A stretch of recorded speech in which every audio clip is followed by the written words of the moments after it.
Hello, എല്ലാവർക്കും നമസ്കാരം. ചെമ്പനീർ പൂവ് സീരിയലിന്റെ നാളത്തെ ആ ഒരു സൂപ്പർ ഹിറ്റ് കഥയിലേക്ക് എല്ലാവർക്കും സ്വാഗതം. അപ്പൊ നമ്മുടെ സച്ചി ആണെങ്കിൽ നേരെ പോയി ഫിനാൻസറെ കാണുകയാണ്. പുള്ളിക്കാരൻ സംസാരിച്ചു, സച്ചി നീ പറയുന്ന പോലെയൊന്നും കാര്യങ്ങളൊന്നും നടക്കില്ല കേട്ടോ. ദേ എന്തൊക്കെ വന്നാലും എനിക്ക് ഈ റെന്റിന്റെ കാര്യത്തിൽ ഒരു വിട്ടുവീഴ്ചയും ചെയ്യാൻ പറ്റത്തില്ല. അങ്ങനെ സച്ചി അയാളോട് മാക്സിമം സംസാരിച്ചു. പുള്ളിയാണെങ്കിലോ അമ്പിനും വില്ലിനും അടുക്കാതെ അവിടെ അങ്ങനെ ബലം പിടിച്ച് നിൽക്കുമ്പോഴത്തേക്കിനും സച്ചി പറഞ്ഞു, എൻ്റെ പൊന്നു ചേട്ടാ, എൻ്റെ കാറ് ഇങ്ങനെയുള്ളൊരവസ്ഥയിലായി പോയതുകൊണ്ടല്ലേ. അതുമല്ല, എൻ്റെ അടുത്ത് വെറും 10,000 രൂപ മാത്രമേ ഉള്ളൂ. ഈ പൈസ ഇപ്പം വാങ്ങി വെച്ചിട്ട് ബാക്കി എനിക്കൊരു അവധിതാ, ഞാൻ തന്നു തീർത്തോളാം. സച്ചി, നീയും ഞാനും തമ്മിലുള്ള ബന്ധം വെച്ചിട്ട് മാത്രമാണ് നിനക്കൊരിളവ് ഞാൻ ചെയ്തു തന്നത്. പക്ഷേ നീ അത് മുതലാക്കുകയാണെങ്കിൽ ഇനി ആ ഒരു ഇളവൊന്നും നീ പ്രതീക്ഷിക്കണ്ട എന്ന് അയാളും പറയുകയാണ്. അങ്ങനെ ഇവിടെ ഈ കാര്യങ്ങളൊക്കെ നടന്നു. അപ്പം അയാൾ വളരെയധികം ഇൻസൾട്ട് ചെയ്ത് നമ്മുടെ സച്ചിയുടെ അടുത്ത് സംസാരിക്കുമ്പോൾ സച്ചിക്ക് നല്ല സങ്കടമായിട്ടോ. സച്ചി ആണെങ്കിലും ഈ ഒരു വിഷമമൊക്കെ ഉള്ളത് കൊണ്ട് തന്നെ അവൻ അവിടുന്ന് വളരെ സങ്കടത്തോടു കൂടി ഇറങ്ങിപ്പോരുക. അങ്ങനെ ആ ഒരു സീൻ കഴിയുമ്പോഴാണെങ്കിലോ നമ്മളെ കാണിക്കുന്നത് നമ്മുടെ സുധിയെയാണ്. സുധി ഒരു കാർ ഷോറൂമിൽ പോയല്ലോ സെയിൽസ് എക്സിക്യൂട്ടീവിന്റെ ജോലിക്ക് വേണ്ടിയിട്ട്. അപ്പം അവിടെ എത്തിയ സുധിക്ക് ആ ഒരു ജോലി അത് കിട്ടുകയാണ്. ഈ സന്തോഷമൊക്കെ പങ്കുവെക്കാൻ വേണ്ടിയിട്ട് സുധി വീട്ടിലെത്തി. എത്തിയ പാടെ തന്നെ തൻ്റെ അമ്മയോടും ഭാര്യയോടും ഒക്കെ പറഞ്ഞു, ദേ ഇങ്ങോട്ട് നോക്ക്, എനിക്ക് ജോലി കിട്ടിയ അമ്മേ, ഞാൻ ഇനി പഴയതുപോലെയൊന്നും ആയിരിക്കില്ല, എനിക്കും സമ്പാദിക്കാനൊക്കെ പറ്റും. ഇനി ഈ വീട്ടിലെ സകല ചെലവുകളും ഞാൻ നടത്തുമെന്നൊക്കെ സുധി വലിയ വീമ്പ് പറയാണ്. ചന്ദ്രമതി ആണെങ്കിലോ ഇതൊക്കെ കേട്ടിട്ട്, ദേ മോനെ, നിന്റെ നല്ല തീരുമാനം തന്നെയാ ഇതിനൊക്കെ കാരണം, എൻ്റെ പൊന്നു മരുമോൾ ആണ് എന്നൊക്കെ പറഞ്ഞ് നമ്മുടെ ശ്രുതിയെ അങ്ങ് പൊക്കി വിടുക ചന്ദ്ര. ഈ സമയമാണെങ്കിലോ ശ്രുതിയെക്കുറിച്ച് ഇങ്ങനെ പുകഴ്ത്തിയൊക്കെ സംസാരിക്കുമ്പോൾ രേവതി ആണെങ്കിൽ അടുക്കളയിൽ നിന്ന് ഇതൊക്കെ കേൾക്കുക. തന്നെ ഒരു പ്രാവശ്യം പോലും തൻ്റെ അമ്മായിയമ്മ ഇങ്ങനെയൊന്നും പുകഴ്ത്തിയിട്ടില്ലല്ലോ. ഈ ഒരു സങ്കടമൊക്കെ നമ്മുടെ രേവുവിനുണ്ട്. അങ്ങനെ അവരവിടെ അങ്ങനെ ഇരിക്കുമ്പോഴത്തേക്കിനും ചന്ദ്രമതി ആണെങ്കിലും, അതെ രേവതി, ദേ എൻ്റെ ശ്രുതി മോൾക്കും ശ്രുതിക്കും കുടിക്കാൻ വേണ്ടിയിട്ട് മാതള ജ്യൂസ് ഉണ്ടാക്കിക്കൊണ്ട് വരാൻ പറയാണ്. അയ്യോ അമ്മേ, ഇവിടെ മാതള ഇല്ലല്ലോ. ആ മാതള ഇല്ലെന്നോ? എടി ഇല്ലെങ്കിൽ ഓറഞ്ച് ജ്യൂസ് ആണെങ്കിലും മതി, പോയി ഉണ്ടാക്കെന്ന് പറഞ്ഞു. അല്ലമ്മേ, ആർക്ക് കുടിക്കാനാന്നാ പറഞ്ഞത്? അതെ ശ്രുതിക്ക് കുടിക്കാനാണെന്ന് ചന്ദ്രമതി ഇങ്ങനെ പറഞ്ഞതും, അമ്മേ ഫ്രിഡ്ജിൽ ഓറഞ്ച് ഇരിപ്പുണ്ട്, ദേ അപ്പുറത്ത് ഷുഗറും ഇരിപ്പുണ്ട്, ഐസ് വാട്ടറും ഒക്കെ ഉണ്ട്, എല്ലാം വെച്ചിട്ട് മൂത്ത മരുമോളോട് തന്നെ പറയും, അവളുടെ കെട്ടിയോന് വേണ്ടിയിട്ട് ജ്യൂസ് ഉണ്ടാക്കി കൊടുക്കട്ടെ എന്ന് പറഞ്ഞു. ഈ ഒരു കാര്യം കേൾക്കുമ്പോഴത്തേക്കിനും നമ്മുടെ ചന്ദ്രമതിക്കാണെങ്കിൽ തീരെ ഇഷ്ടപ്പെട്ടില്ല. ചന്ദ്ര പറഞ്ഞു, എടി അസത്തെ, നീ എന്തൊക്കെയാ ഈ പറയുന്നത്? ദേ വന്ന് നീ എന്ത് കളിയാ കളിക്കുന്നത്? നിന്റെ അഹങ്കാരമൊക്കെ കൂടി വരികയാണ്. ആ സച്ചിയുടെ കൂടെ നടന്നിട്ട് അവൾ എല്ലാ തോന്നിവാസം പഠിച്ചു വെച്ചിരിക്കുക. ഇപ്പൊ കണ്ടില്ലേ, എൻ്റെ നേരെ വരെ കയർത്ത് സംസാരിക്കാറായിരിക്കുന്നു. എടി നീ അഹങ്കരിക്കുന്നത് സച്ചിയെ കണ്ടിട്ടാണോ? ആണെങ്കിൽ അതിന് വലിയ ആയുസൊന്നും ഉണ്ടാവില്ല. നിന്റെ അഹങ്കാരമൊക്കെ ഈ ചന്ദ്രമതി തീർത്തു തരാം. അങ്ങനെ ചന്ദ്ര ദേഷ്യത്തോടു കൂടി രേവതിയോട് പറയുമ്പം, അമ്മ എനിക്ക് അമ്മയോട് ഒന്നും തന്നെ സംസാരിക്കാനില്ല. ശ്രുതിക്ക് വേണ്ടിയിട്ട് ഒരു കാര്യവും ഞാൻ ചെയ്തു തരില്ല, അത് അമ്മയ്ക്ക് അറിയാവുന്നതാണല്ലോ.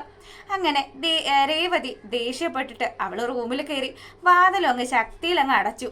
ഇത് കാണുമ്പം ചന്ദ്രയ്ക്കാണെങ്കിലോ തൻ്റെ മുഖത്ത് അടി കൊണ്ട പോലെയാണ്. ശ്രുതി വന്നിട്ട് പറഞ്ഞു, അമ്മ വിഷമിക്കുമെന്ന് വേണ്ട, ഞാൻ പോയി ജ്യൂസ് ഉണ്ടാക്കാം.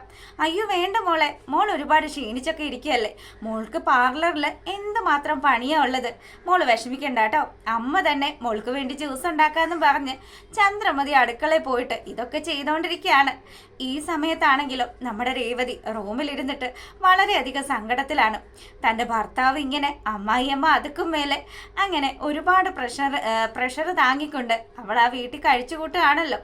അങ്ങനെ ഈ കാര്യങ്ങളൊക്കെ ഇവിടെ നടക്കുമ്പോഴാണെങ്കിലും സച്ചി കൂട്ടുകാരനെയും കൂട്ടിയിട്ട്, എടാ എനിക്കും ഇച്ചിരി മനസ്സമാധാനം കിട്ടണം. വീട്ടിലാണെങ്കിൽ രേവതി എന്നോട് സത്യങ്ങളൊക്കെ മറച്ചു വെച്ചു, അതിൻ്റെ പേരിൽ ഞാൻ അവളെ ഒരുപാട് വഴക്കൊക്കെ പറഞ്ഞു. എനിക്ക് മൊത്തത്തിൽ ടെൻഷനാ, തലക്ക് മീതെ കടമാണ്, എനിക്കിച്ചിരി മനസ്സമാധാനം വേണമെന്നും പറഞ്ഞ് അവൻ്റെ കൂട്ടുകാരനും ഒക്കെ ആയിട്ട് അവൻ നേരെ ബാറിലേക്ക് പോവുകയാണ്. ബാറിലേക്ക് പോകുമ്പോൾ കൂട്ടുകാരൻ പറയുന്നുണ്ട്, സച്ചി നീ ഒരുപാട് നാളായില്ലടേ ഇപ്പോൾ കുടിച്ചിട്ട്, ഇനിയിപ്പോൾ നീ കുടിക്കണ്ട, കുടിച്ചു കഴിഞ്ഞാൽ ശരിയാവില്ല എന്നൊക്കെ പറഞ്ഞ് അവൻ നമ്മുടെ സച്ചിയെ വിലക്കുന്നുണ്ടെങ്കിലും സച്ചി സമ്മതിക്കുന്നില്ല. അങ്ങനെ അവർ ബാറിലിരുന്ന് ഇങ്ങനെ ഡ്രിങ്ക്സ് കഴിച്ചുകൊണ്ടിരിക്കുമ്പം കുറച്ച് ഗുണ്ടകൾ, അതായത് നമ്മുടെ ഗജാനന്ദൻ്റെ ഗുണ്ടകൾ ഇവന്മാരൊക്കെ വന്നിട്ട് പറഞ്ഞു, ദേ ഇവൻ എന്തൊക്കെ കളി കളിച്ചതാ, അവസാനം കണ്ടില്ലേ, തെണ്ടി കുത്തുവാളെടുത്തു. അവൻ്റെ ഭാര്യയാണെങ്കിലും എന്തോരം വെല്ലുവിളിയൊക്കെ നടത്തിയതാ, അവൾക്കും ഒരുവിധ സമാധാനമായി. ഇപ്പൊ കണ്ടില്ലേ, വണ്ടിയൊന്നും സ്വന്തമായിട്ടില്ല, വല്ലവരുടെ വണ്ടിയൊക്കെ ഓടിച്ച് കഷ്ടതയില്ല ജീവിക്കുന്നത് എന്നൊക്കെ പറഞ്ഞു. അപ്പം സച്ചിക്കാണെങ്കിൽ ക്ഷമിക്കാവുന്നതിൻ്റെ മാക്സിമം സച്ചി അവിടെ ഇരുന്ന് ക്ഷമിച്ചു. ഇനി ഇതൊന്നും കേട്ടിരിക്കാനേ പറ്റില്ല എന്ന് വിചാരിച്ച് സച്ചി പൊട്ടിത്തെറിച്ചു.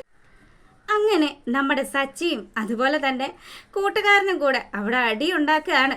അപ്പോൾ കൂട്ടുകാരൻ പറഞ്ഞു, എടാ വേണ്ടടാ, ദേ ഇപ്പം തന്നെ നിനക്ക് ഒരുപാട് പ്രശ്നങ്ങളൊക്കെ ഉണ്ട്, ഇനി നീ ആയിട്ട് ഒരു പ്രശ്നത്തിന് നിൽക്കണ്ട, നിന്റെ അച്ഛനെക്കുറിച്ച് നീ ആലോചിക്കണം എന്നൊക്കെ പറഞ്ഞ് സച്ചിയെ പിന്തിരിപ്പിച്ച് വീട്ടിലേക്ക് കൊണ്ടുവരിക.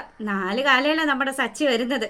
അപ്പോൾ ഈ സമയത്താണെങ്കിലും ശ്രുതി അവിടെ ഓരോ കാര്യങ്ങളൊക്കെ ചെയ്ത് അങ്ങനെ ഇവർ ഷോപ്പിംഗ് ഒക്കെ കഴിഞ്ഞ് തിരികെ വരുന്ന സമയത്താണ്. അപ്പം ചന്ദ്രമതി പറഞ്ഞു, മോളെ ഒരു കാര്യം ചെയ്യ്, മുഖമൊക്കെ നന്നായിട്ട് കഴുകി ഫ്രഷ് ആയിട്ട് നീ വാ, ആ സമയത്ത് മോൾക്ക് കുടിക്കാൻ വേണ്ടിയിട്ട് അമ്മ ബദാം മിൽക്ക് ഉണ്ടാക്കിക്കൊണ്ട് വരാമെന്ന് പറഞ്ഞു. ചന്ദ്രയാണെങ്കിൽ മലേഷ്യക്കാരൻ പണക്കാരൻ്റെ മകളാണ് ശ്രുതി എന്ന് വിചാരിച്ചിട്ട് ഒരുപാട് കാര്യങ്ങൾ ശ്രുതിക്ക് വേണ്ടി ഇങ്ങനെ ചെയ്തു കൊടുക്കുക. ശ്രുതിയാണെങ്കിലും ഇതിൽ ഇത്രയും സ്നേഹമുള്ള ഒരു അമ്മായിയമ്മയെ തനിക്ക് കിട്ടിയിട്ടേ ഇല്ല എന്നൊക്കെ പറഞ്ഞ് അവളും വലിയ സന്തോഷത്തിൽ തന്നെ ഇരിക്കുക. അങ്ങനെ നമ്മുടെ രേവതി ആണെങ്കിൽ അടുക്കളയിൽ നിന്ന് പാത്രമൊക്കെ കഴുകിക്കൊണ്ടിരിക്കും. അങ്ങനെ നമ്മുടെ ചന്ദ്രമതി അടുക്കളയിലേക്ക് ചെല്ലുകയാണ്. പാലൊക്കെ തിളപ്പിച്ച് വെച്ചിട്ടുണ്ട് ആശാട്ടി. ആ ഫ്ലാസ്ക് എവിടെ രേവതി എന്ന് ചോദിക്കുമ്പം, ഫ്ലാസ്കോ ഞാൻ കണ്ടില്ലല്ലോ. എടി നീ എങ്ങാനും ഇനി അതെടുത്ത് കുടിച്ചോ, കുങ്കുമപ്പൂവും ബദാമും ഒക്കെ കലക്കി വെച്ചിരുന്നതാണ്. എൻ്റെ പൊന്നോ, ഈ പെണ്ണിനെ കൊണ്ട് തോറ്റു എന്നും പറഞ്ഞിട്ട് ചന്ദ്ര അവിടെ ഒക്കെ തെരയുമ്പം ഞാനൊന്നും എടുത്ത് കുടിച്ചിട്ടില്ല, ഇത് അവിടെ ഇരിക്കുന്നുണ്ട് എന്നും പറഞ്ഞ് അവൾ അത് കാണിച്ചു കൊടുക്കുകയാണ്. ഈ സമയത്താണെങ്കിലോ വന്ന് തർക്കുത്തരമാണ്, നിന്റെ അഹങ്കാരമൊക്കെ ഇന്നത്തെ കൊണ്ട് തീരുവടി, നിന്റെ കെട്ടിയോൻ നിന്നെ ഈ വീട്ടിൽ നിന്ന് ചവിട്ടി പുറത്താക്കും എന്നൊക്കെ പറഞ്ഞ് ചന്ദ്ര ദേഷ്യപ്പെടുകയാണ്. അങ്ങനെ ഇവിടെ ഈ കാര്യങ്ങളൊക്കെ നടക്കുന്ന സമയത്താണെങ്കിലോ ബദാം മിൽക്കും ഒക്കെ ആയിട്ട് ചന്ദ്ര നമ്മുടെ ശ്രുതിയുടെ അടുത്തും വന്നു. അപ്പോൾ ഇവർ സംസാരിച്ച് അത് കുടിക്കുന്ന കാര്യമൊക്കെ പറഞ്ഞ് അങ്ങനെ ഇരിക്കുമ്പോൾ 4 കാലയിൽ നമ്മുടെ സച്ചി കയറി വരിക. സച്ചി വന്ന പാടെ തന്നെ ശ്രുതിയാണെങ്കിൽ എഴുന്നേറ്റ് നിന്നു. അയ്യോ, ഇങ്ങനെ ഒരു കോലത്തിൽ സച്ചിയെ ശ്രുതി ആദ്യമായിട്ടാണല്ലോ കാണുന്നത്. അങ്ങനെ അവൾ അവനെ നോക്കി നിൽക്കുമ്പോഴത്തേക്കിനും രേവതി അങ്ങ് വന്നു. അപ്പം ചന്ദ്ര പറയുന്നുണ്ട്, ഇവൻ ഇന്നും കുടിച്ചിട്ടാണോ വന്നിരിക്കുന്നത്, കുറച്ച് ദിവസത്തേക്ക് ഈ ശല്യമൊന്നും ഉണ്ടായിരുന്നില്ല, ഇപ്പതാ വീണ്ടും തുടങ്ങിയിട്ടുണ്ട് എന്നൊക്കെ പറഞ്ഞ് നമ്മുടെ ചന്ദ്രമതി ദേഷ്യപ്പെടുമ്പോഴത്തേക്കിനും രേവതി അങ്ങോട്ട് വരികയാണ്. രേവതി വന്നിട്ട് പറഞ്ഞു, അമ്മ അദ്ദേഹത്തെ ഒന്നും പറയല്ലേ അമ്മ, അദ്ദേഹം എന്താ ഇങ്ങനെ വരുന്നതെന്ന് എനിക്കറിയില്ല, എല്ലാം ഉണ്ടാക്കി വെച്ചിട്ട് അവൾ നിൽക്കുകയാണ് എന്നും പറഞ്ഞ് നമ്മുടെ രേവതിയെ പഴിചാരുമ്പോഴത്തേക്കിനും രേവതി ഒരക്ഷരം പോലും മിണ്ടാതെ നമ്മുടെ സച്ചിയെ ചെന്ന് പിടിക്കുക. അപ്പോൾ സച്ചിയാണെങ്കിലോ, മാറടി, എന്നെ തൊട്ടു പോകരുത്, നീ ഒറ്റൊരുത്തിയാണ് എൻ്റെ ജീവിതത്തിൽ ഇത്രയും പ്രശ്നങ്ങളൊക്കെ ഉണ്ടാക്കിയത് എന്നും പറഞ്ഞ് സച്ചി ബഹളം വെക്കുന്നത് കാണിച്ചുകൊണ്ടാണ് ആ ഒരു എപ്പിസോഡ് വൈൻഡപ്പ് ആകുന്നത്. അപ്പോൾ ദാ നിങ്ങൾക്ക് ഇഷ്ടപ്പെട്ടാൽ സബ്സ്ക്രൈബ് ചെയ്യുക, ലൈക്ക് ചെയ്യുക, കമൻറ്റ് ചെയ്യുക. അപ്പം എല്ലാവർക്കും നല്ലൊരു ദിവസമൊക്കെ ആശംസിക്കുകയാണ്. അപ്പോൾ ഓക്കെ, താങ്ക്